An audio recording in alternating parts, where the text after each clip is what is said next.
मन के कोरे कागज पे तस्वीर खींच लो राम की। मन के कोरे कागज पे तस्वीर खींच लो राम की।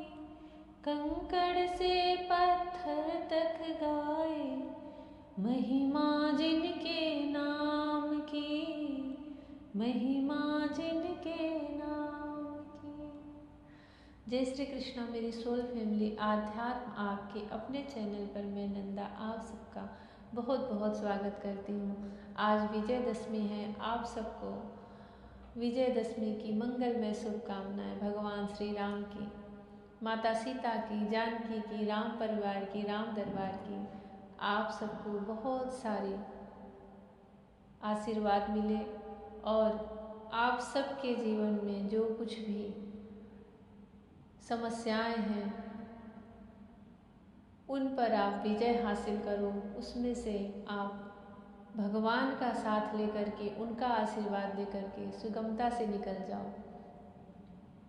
श्रीमद् भागवत महापुराण का 6वां स्कंद चल रहा है और इसमें अजामिल का बहुत ही सुंदर व्याख्यान चल रहा है। अजामिल जो कि दासी का पति था, एक ब्राह्मण होके वह एक दासी का पति था और उसने अपने जीवन में बहुत सारे पाप कर्म किए थे। अंत समय में यमदूत उसके प्राणों को जब उसके देह से खींचते हैं तो वह मोहवश अपने पुत्र नारायण को पुकारता है।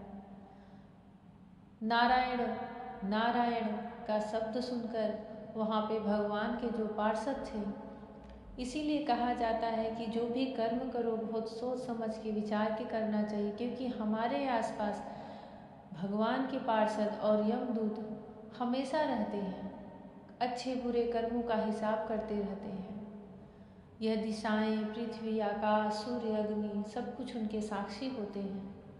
हम कुछ भी छिपा नहीं सकते। यह सारी सृष्टि तो उन्होंने ही रची है। जो आप अच्छे कर्म करते हो वह भी गिने जाते हैं, जो बुरे कर्म करते हो वह भी गिने जाते हैं। सिर्फ अपना कर्म ही हमें इस भवसागर से पार करा सकता है। भगवान के पार्षद जब सुनते हैं कि कोई उनके प्रभु का नाम ले रहा है, उनके प्रभु को याद कर रहा है, यहाँ शब्दों का कितना अर्थ है और कितना महत्व है। मुख से सिर्फ हरिनाम निकला और भगवान के पार्षद आ गए वहाँ पर। और अजामिल के देह से यमदूत जो प्राण खींच रहे थे उन्हें रोक दिया। यमदूतों ने कभी पार्षद को देखा नहीं था। उनके ऐसे सौभाग्य कहाँ कि वह भगवान के पार्षद को देख सके। उनका वह दिव्य छवि, दिव्य स्वरूप देखकर वह मोहित से हो गए। उनसे पूछते हैं कि आप कौन हैं और आप हमें हमारे स्वामी के कार्य करने से क्यों रोक रहे हैं। यमदूतों के लिए तो पूरे सृष्टि के चलाने वाले उनके जो स्वामी थे धर्मराज, यमराज, वही सब कुछ थे। उन्होंने उसके बाहर कुछ देखा ही नहीं था, क्योंकि जीवन और मृत्यु और उनके कर्मों का लेखा जोखा जिनके हाथ में है वही सबसे बड़े समझे जाते हैं। तो उन्हें लगा कि हमारे स्वामी से भी बढ़कर कोई है क्या। अब यहाँ पर पार्षद दूतों से यमदूतों से कहते हैं कि तुम धर्मराज के सेवक हो तो धर्म का हमें मर्म बताओ, धर्म होता क्या है। और इस समय यमदूत धर्मराज के जो सेवक थे उनके अनुसार जो धर्म होता है वह पार्षदों से कह रहे हैं। बहुत ही सुंदर यह व्याख्यान है। आप लोग जो भी सुन रहे हैं भागवत, इसे पूरा अवश्य सुनें। सुखदेव जी कहते हैं,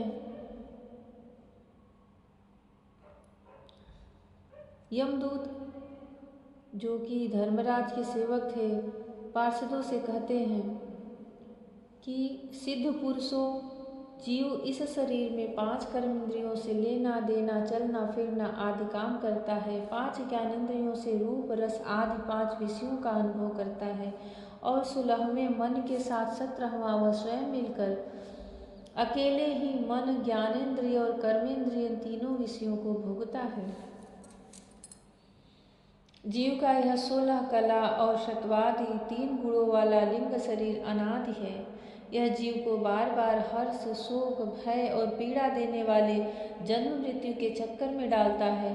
जो जीव अज्ञानवश काम, क्रोध, लोभ, मोह, मद, मत्सर इन 6 शत्रुओं पर विजय प्राप्त नहीं कर लेता, उसे इच्छा न रहते हुए भी विभिन्न वासनाओं के अनुसार कर्मों को अनेकों कर्म करने पड़ते हैं। वैसी स्थिति में वह रेशम के कीड़े के समान अपने कर्म के जाल में जकड़ लेता है, अपने को कर्म के जाल में जकड़ लेता है और इस प्रकार अपने हाथों मोह का शिकार बन जाता है। कोई शरीरधारी जीव बिना कर्म किए कभी एक क्षण भी नहीं रह सकता। प्रत्येक प्राणी के स्वाभाविक गुण बलपूर्वक विवश करके उससे कर्म कराते हैं। जीव अपने पूर्व जन्मों के पाप पुण्यमय संस्कारों के अनुसार स्थूल और सूक्ष्म शरीर प्राप्त करता रहता है। उसकी स्वाभाविक एवं प्रबल वासनाएं कभी उसे माता के जैसा स्त्री रूप बना देती है, तो कभी पिता के जैसा पुरुष रूप। प्रकृति का संसर्ग होने से ही पुरुष अपने को अपने वास्तविक स्वरूप के विपरीत लिंग शरीर मान बैठा है। यह विपर्य भगवान के भजन से शीघ्र ही दूर हो जाता है। देवताओं, आप जानते ही हैं कि यह अजामिल बड़ा शास्त्रज्ञ था। अब यमदूत जो यमराज के सेवक थे, पार्षदों से जो भगवान विष्णु के सेवक थे, उनसे अजामिल के पूर्व चरित्र बता रहे हैं कि वह कैसे ब्राह्मण होकर के, शास्त्रज्ञ होकर के ऐसी नीच अवस्था को प्राप्त हो गया। यमदूत कहते हैं, देवताओं, आप जानते ही हैं कि यह अजामिल बड़ा शास्त्रज्ञ था। शील, सदाचार और सद्गुणों का तो यह खजाना ही था। ब्रह्मचारी, विनयी, जितेंद्रिय, सत्यनिष्ठ, मंत्रवेत्ता और पवित्र भी था। इसने गुरु, अग्नि, अतिथि और वृद्ध पुरुषों की सेवा की थी। अहंकार तो उसमें था ही नहीं। यह समस्त प्राणियों का हित चाहता, उपकार करता, आवश्यकता के अनुसार ही बोलता और किसी के गुणों में दोष नहीं ढूंढता था। एक दिन यह ब्राह्मण अपने पिता के आदेशानुसार वन में गया और वहां से फल फूल समिधा तथा कुश लेकर घर के लिए लौटा। लौटते समय इसने देखा कि एक भ्रष्ट शूद्र जो बहुत कामी और निर्लज्ज है, शराब पीकर किसी वेश्या के साथ विहार कर रहा है। वेश्या भी शराब पीकर मतवाली हो रही है। नशे के कारण उसकी आंखें नाच रही हैं। वह अर्धनग्न अवस्था में हो रही है। वह शूद्र उस वेश्या के साथ कभी गाता, कभी हंसता और कभी तरह तरह की चेष्टाएं करके उसे प्रसन्न करता है। निष्पाप पुरुषों शूद्र की भुजाओं में अंग रागादि कामोद्दीपक वस्तुएं लगी हुई थी और वह उनसे उस उल्टा का आलिंगन कर रहा था। अजामिल उन्हें इस अवस्था में देखकर सहसा मोहित और काम के वश हो गया। यद्यपि अजामिल ने अपने धैर्य और ज्ञान के अनुसार अपने काम वेग से विचलित मन को रोकने की बहुत चेष्टाएं की, परंतु पूरी शक्ति लगा देने पर भी वह अपने मन को रोकने में असमर्थ रहा।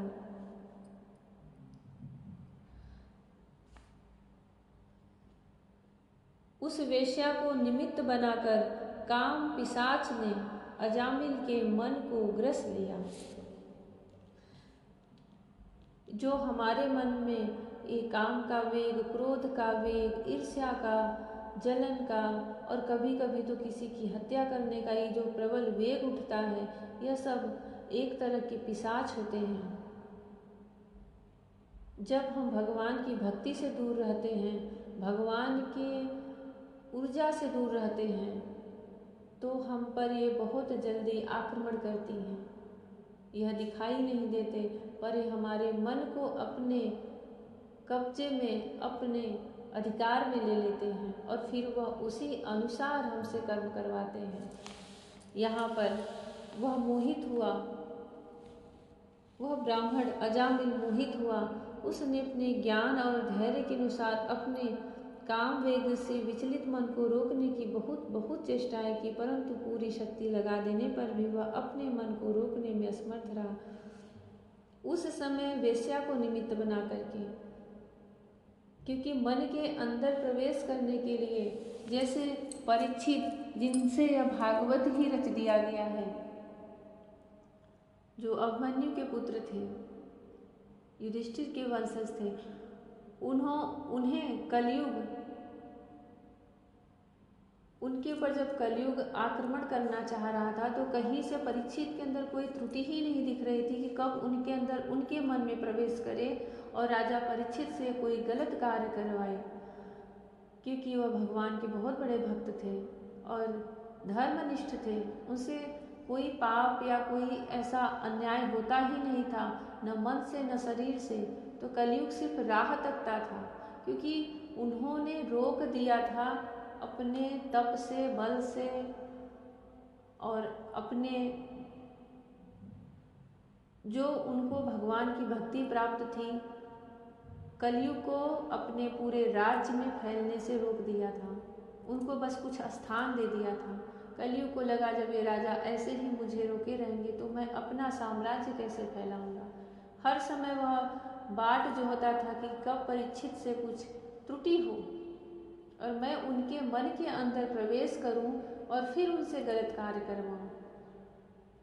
एक समय आता है जब वह प्यासे थे और ऋषि ने अपनी आंखें नहीं खोली, तब राजा को अनायास क्रोध आया और वह क्रोध जैसे ही राजा के अंदर आया, कलयुग उनके मन में प्रवेश करता है और राजा उसी क्रोध के आवेश में एक मरा हुआ सांप लेकर के मुनि के गले में डाल देते हैं, जिसकी वजह से ऋषि के जो पुत्र थे उन्होंने श्राप दे दिया राजा को कि 7 दिन के अंदर तुम्हारी मृत्यु हो जाएगी। और उसी पर यह श्रीमद् भागवत महापुराण बना है। सुखदेव मुनि उन्हें 7 दिन में यह भागवत सुनाते हैं, क्योंकि इससे बढ़कर कोई ऐसा मुक्ति दाता ही नहीं है कि आपको तत्काल भगवान की प्राप्ति करा दे। यहाँ पर काम पिशाच ने वेश्या को निमित्त बना करके अजामिल के मन को ग्रस लिया। इसकी सदाचार और शास्त्र संबंधी चेतना नष्ट हो गई। अब यह मन ही मन उसी वेश्या का चिंतन करने लगा और अपने धर्म से विमुख हो गया। अजामिल सुंदर सुंदर वस्त्र, आभूषण आदि वस्तुएं जिनमें वह प्रसन्न होती ले आता, यहाँ तक कि इसने अपने पिता की सारी संपत्ति देकर भी उसी कुलटा को रिझाया। यह ब्राह्मण उसी प्रकार चेष्टा करता जिससे वह वेश्या प्रसन्न हो। उस स्वच्छंदचारिणी कुलटा की तिरछी चितवन से इसके मन को ऐसा लुभा लिया, चितवन ने इसके मन को ऐसा लुभा लिया कि इसने अपनी कुलीन नव युवती और विवाहित पत्नी का परित्याग कर दिया। इसके पाप की भी भला कोई सीमा है। यह कुबुद्धि न्याय से अन्याय से जैसे भी जहाँ कहीं भी धन मिलता वहीं से उठा लाता और उस वेश्या के बड़े बड़े मनोरथों का पालन करने में व्यस्त रहता। इस पापी ने शास्त्राज्ञा का उल्लंघन करके स्वच्छंद आचरण किया है। यह सत्पुरुषों के द्वारा निंदित है। इसने बहुत दिनों तक वेश्या के मल समान अपवित्र अन्न से अपना जीवन व्यतीत किया है। इसका सारा जीवन ही पापमय है। इसने अब तक अपने पापों का कोई प्रायश्चित भी नहीं किया है। इसलिए अब हम इस पापी को दंडपाड़ी भगवान यमराज के पास ले जाएंगे। वहाँ यह अपने पापों का दंड भोग कर शुद्ध हो जाएगा। जय श्री कृष्णा। श्रीमद् भागवत महापुराण पढ़ लेने से, सुन लेने से, चिंतन कर लेने से, अध्ययन कर लेने से आपके एक जन्म नहीं जाने कितने जन्मों के जो प्रारब्ध होते हैं उनका क्षय हो जाता है। प्रारब्ध पाप और पुण्य दोनों कर्मों के मिला करके जो बनता है उसे कहते हैं। सिर्फ पाप या सिर्फ पुण्य नहीं, कभी सुख तो कभी दुख, कभी अच्छा कभी बुरा, जो कुछ भी हमें अपने जीवन में अनुभव होता है वो सब हमारा प्रारब्ध ही है। और जब तक यह आपका पूरी तरह से समाप्त नहीं होगा, नष्ट नहीं होगा, तब तक आप कृष्ण की प्राप्ति नहीं कर सकते। उनसे आपका मिलन नहीं हो सकता, आप भगवत प्राप्ति नहीं कर सकते। थोड़ा सा भी हमारा प्रारब्ध बचा है, शेष है, तो हमें अगला जन्म मिलता ही है। इसके लिए भगवान नाम का जप, भगवान की भक्ति, भागवत पुराण का अध्ययन, कुछ भी ऐसा करो कि हमारे प्रारब्ध कटते जाए, नहीं तो यह जन्म पर जन्म मिलता ही रहता है और हमें इस भव सागर से कभी पार नहीं करने देता। सिर्फ कृष्ण रूपी नाव, कृष्ण नाम रूपी नाव ही ऐसा है जो हमें इस भव सागर से पार करा देती है। आप सबको भगवान श्री कृष्ण की निर्मल भक्ति मिले, राधा रानी का प्रेम मिले। जय श्री कृष्ण। राधे राधे। जय श्री कृष्ण। हरि ओम।